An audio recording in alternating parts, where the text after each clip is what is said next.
नाम पे सब खाते पुलाव असल बिरयानी खाने का है तो हैदराबाद तू आओ आते आते सफर की वजह से सिर में दर्द हुआ तुम ईरानी चाय की दो चुस्की लगाओ समुद्र नहीं है यहाँ पे लेकिन सीफूड में तो वाओ मच्छी मार के तू है तो करते रहना फिश टाउन चारमीनार के बाजार का हर सेलर एक इस बात बोलता हेलो मैडम इधर मिलता डिस्काउंट। आज की इस चर्चा में स्वागत है। हमारे सामने ना स्रोत के तौर पर बजट और बिरयानी, नीतीश और अनुराधा की कहानी के कुछ हिस्से हैं। ये कहानी हमें नीतीश और अनुराधा की दुनिया में ले जाती है। दो दोस्त जो कम पैसों में अपनी जिंदगी चला रहे हैं, उसकी जद्दोजहद कर रहे हैं। हाँ, और ये कहानी सिर्फ आप देखिए पैसों की तंगी के बारे में नहीं है। ये उस तंगी के बीच जो रिश्ते पनपते हैं ना, उनकी छोटी छोटी खुशियाँ, रोज की जो चुनौतियाँ हैं, उनको बहुत करीब से दिखाती है। आज हम इसी कहानी के जरिए समझने की कोशिश करेंगे कि सीमित संसाधनों में जीना असल में होता कैसा है। बिल्कुल, और कहानी का जो वो कोर कॉन्फ्लिक्ट है वो तो पहली लाइन से ही पता चल जाता है। एक तरफ तो बिरयानी खाने की ज़बरदस्त इच्छा है और दूसरे तरफ वो महीने के बजट की सच्चाई, कड़वी सच्चाई। तो चलिए इस दिलचस्प कहानी की परतों को थोड़ा खोलते हैं, देखते हैं नीतीश और अनुराधा के अनुभव हमें क्या सिखाते हैं। तो कहानी की शुरुआत में ही नीतीश एक पक्का इरादा करता है। सैलरी आई है और इस बार उसने ठान लिया पैसे बचाने हैं। यहाँ तक कि वो अपना सबसे बड़ा टेम्पटेशन बिरयानी, उसको भी अगले महीने तक टालने का सोच लेता है। पढ़कर लगता है चलो यार इस बार कुछ होगा। ये सिचुएशन बहुत जानी पहचानी सी लगती है ना, खासकर उन युवाओं के लिए जो अभी भी कमाना शुरू करते हैं। एक तरफ तो वो समझदारी होती है कि भाई भविष्य के लिए बचाओ, और दूसरी तरफ मन की वो छोटी छोटी इच्छाएं कि अभी पूरी कर लो।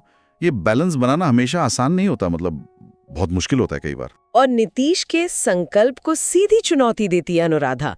उसका फलसफा ही अलग है। कहती है अरे नीतीश, लाइफ इतनी शॉर्ट है, एक प्लेट बिरयानी तो बनती है। ये दोस्ती भी कमाल की चीजें है ना, एक बचाना चाह रहा है, दूसरा कह रहा है उड़ाओ। लेकिन असली ट्विस्ट तब आता है जब नीतीश का फोन बजता है, स्विगी का नोटिफिकेशन, और बस नीतीश का इरादा हवा, दोनों मिलके बिरयानी ऑर्डर कर ही देते हैं।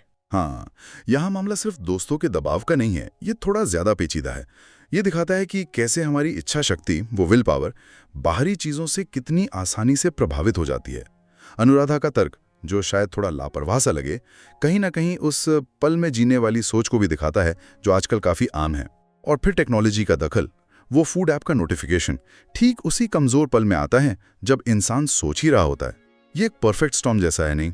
दोस्ती का सुझाव, मन की इच्छा और टेक्नोलॉजी का पुश, तीनों मिलकर वित्तीय अनुशासन पर भारी पड़ गए। और नतीजा, महीने के अंत में नीतीश की हालत बयान करती एक लाइन है कहानी में, अनुराधा अब तो मैगी ही हमारा सोलमेट है।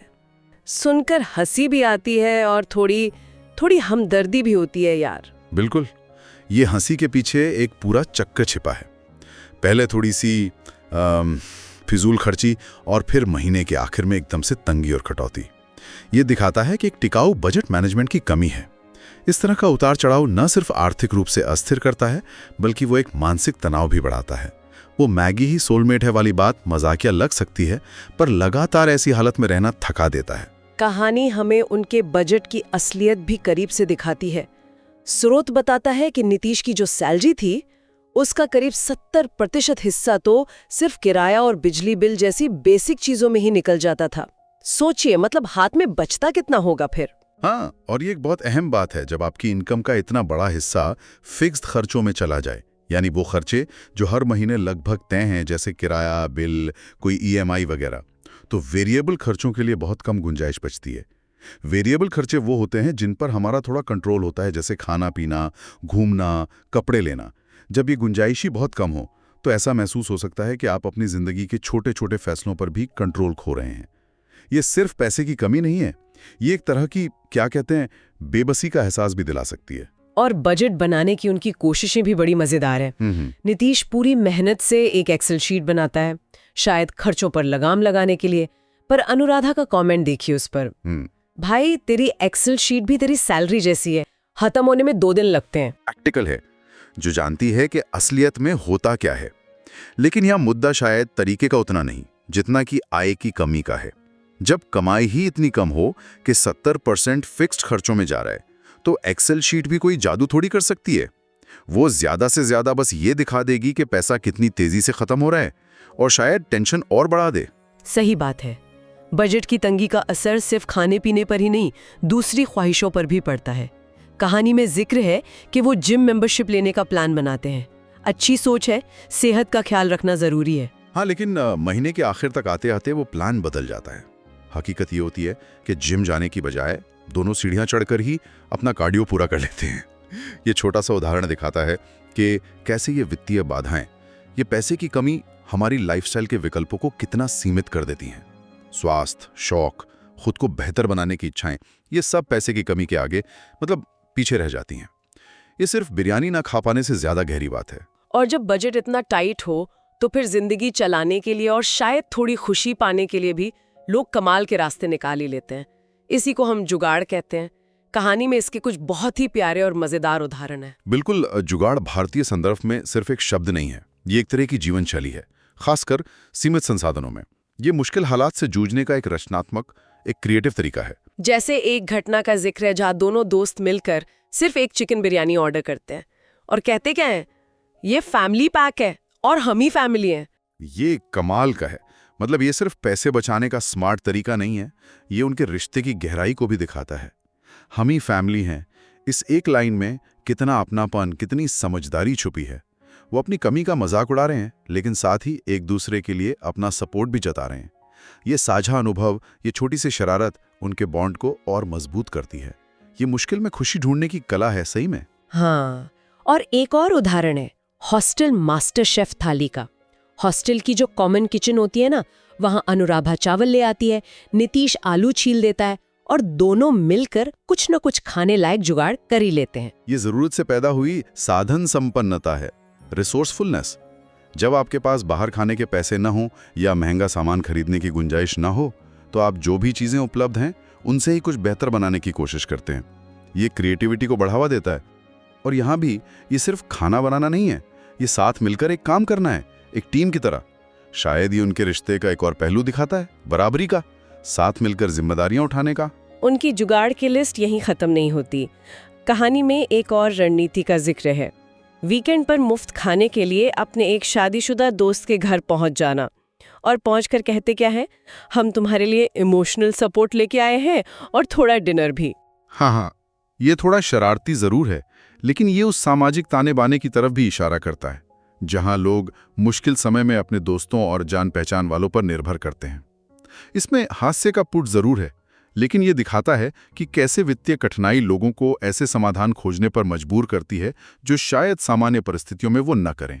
ये दोस्ती के रिश्ते की एक अलग परत खोलता है, जहां थोड़ी नोक झोंक और एक दूसरे की टांग खिंचाई के साथ मदद भी शामिल होती है। हालांकि ये सोचने वाली बात भी है कि इस तरह की निर्भरता रिश्तों पर लॉन्ग टर्म में कैसा असर डालती होगी। सही कहा। इन सब संघर्षों और जुगाड़ के बीच कहानी कुछ ऐसे पलों को भी सामने लाती है जो दिल को छू जाते हैं, जो दिखाते हैं कि पैसों की कमी के बावजूद रिश्तों में वो गर्माहट, वो अपनापन बाकी है। हाँ, और यही चीज इस कहानी को सिर्फ एक बजट स्ट्रगल की कहानी होने से बचाती है। ये मानवीय भावनाओं और रिश्तों की कहानी भी बन जाती है। किट मनी बचाकर नीतीश के लिए एक छोटा सा तोहफा खरीदती है। ये कोई बड़ी कीमती चीज नहीं है, लेकिन इसका महत्व वो बहुत ज्यादा है। बिल्कुल, जब संसाधन सीमित हों तब ऐसे छोटे छोटे इशारे, ये छोटे जेस्चर्स बहुत मायने रखते हैं। ये दिखाता है कि आप दूसरे इंसान के बारे में सोच रहे हैं, उनकी खुशी आपके लिए जरूरी है, भले ही आपके पास देने के लिए ज्यादा कुछ ना हो। ये तोहफा पैसे से कहीं ज्यादा परवाह और स्नेह का प्रतीक बन जाता है। ये उन छोटी चीजों की याद दिलाता है जो रिश्तों को असल में मजबूत बनाती हैं। और एक और पल है जो बहुत मार्मिक है। नीतीश, जिसे बिरयानी इतनी पसंद है, वो अपनी उस तीव्र इच्छा पर काबू पाता है और शायद अपने हिस्से की बिरयानी या खाने का कुछ हिस्सा बचाकर अपनी माँ के लिए घर भेजता है। ये त्याग का, सैक्रिफाइस का एक शक्तिशाली उदाहरण है। अपनी खुद की इच्छाओं और संघर्षों का सामना करते हुए भी परिवार के प्रति ये जुड़ाव और जिम्मेदारी का भाव, ये बहुत गहरा है। ये दिखाता है कि कैसे व्यक्तिगत मुश्किलों के बावजूद हमारे मूल्य और हमारे रिश्ते हमें दूसरों के लिए सोचने पर मजबूर करते हैं।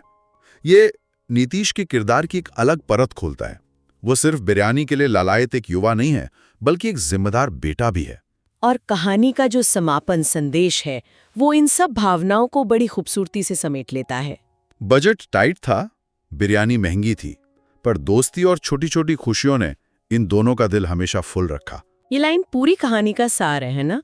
ये इस विचार पर जोर देती है कि भावनात्मक संपदा यानी दोस्ती, प्यार, हंसी मजाक, साथ बिताए पल, छोटी छोटी खुशियां ये भौतिक कमी की भरपाई कर सकती हैं या कम से कम उसे सहने लायक बना सकती हैं। ये हमें याद दिलाता है कि जिंदगी में असली अमीरी शायद चीजों में नहीं बल्कि रिश्तों और अनुभवों में होती है।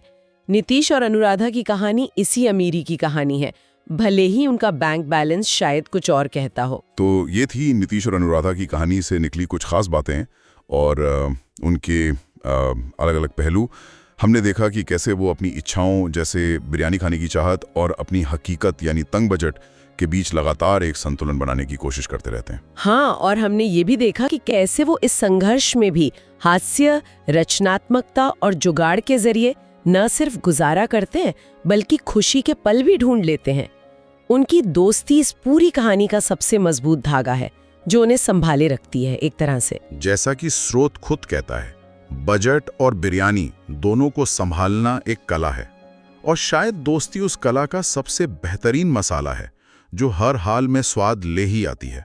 ये कहानी हमें बहुत कुछ सोचने पे मजबूर करती है वाकई। बिल्कुल। और अंत में एक विचार जो शायद हमारे साथ रह जाता है वो ये है, ये कहानी हमें वित्तीय तनाव से निपटने के व्यक्तिगत तरीकों जैसे जुगाड़, हास्य, दोस्ती को तो दिखाती है, लेकिन क्या हमें थोड़ा रुककर ये भी सोचना चाहिए कि वो कौन से बड़े शायद सिस्टमिक कारण हैं जो पढ़े लिखे कमाने वाले युवाओं को भी इस तरह की आर्थिक अनिश्चितता और संघर्ष में डाल देते हैं। ये कहानी हमें ये भी सोचने पर मजबूर करती है कि जब हम रिश्तों को, भावनात्मक जुड़ावों को पैसे की तुलना में ज्यादा महत्व देते हैं तो अमीरी या समृद्धि की हमारी परिभाषा कैसे बदल जाती है। नीतीश और अनुराधा शायद पैसों से अमीर ना हो, पर क्या वो किसी और मायने में अमीर हैं? ये सवाल हैं जो ये कहानी हमारे लिए छोड़ जाती है।